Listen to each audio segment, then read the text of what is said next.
Bilang administrador o manager ng isang care home, kailangan ninyong turuan ang inyong tauhan tungkol sa mga patakarang pangkaligtasan na naitakda na ng fire at health agencies ng estado.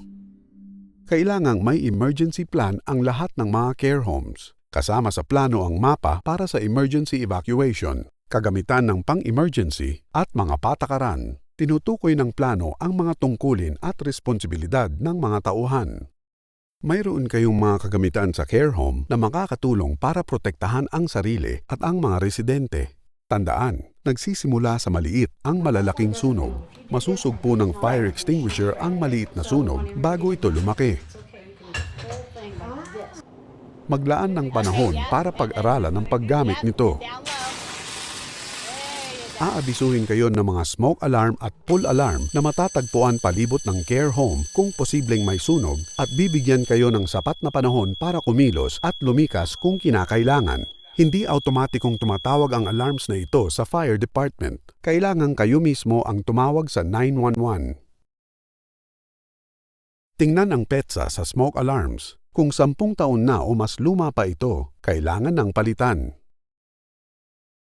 Palitan ang mga baterya kahit isang beses isang taon o mas madalas.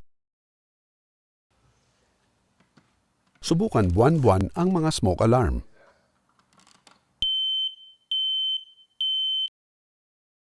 Sa ilang kaso, kailangan din ng fire sprinklers. Sprinklers ang pinakamakapagdagdag ng oras para makalikas kayo sa home. Hanapin ang evacuation map na nakapaskil sa inyong care home.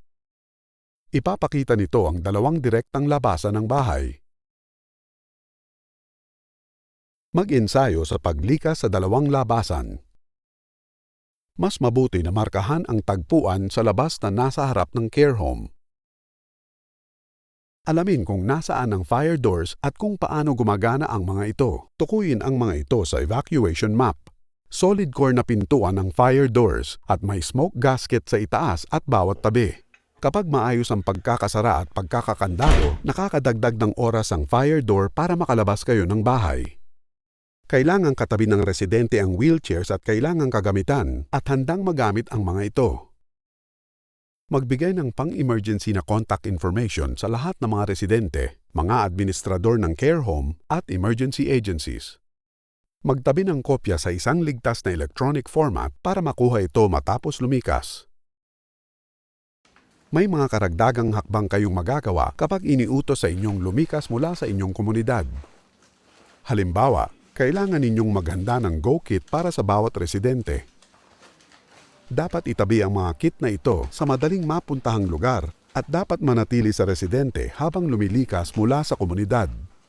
Naglalaman ang kit ng damit, pagkain at tubig, medical supply, at emergency plan. Ipakilala ang sarili sa mga kapitbahay. Sabihin sa kanila ang tungkol sa inyong residential care home.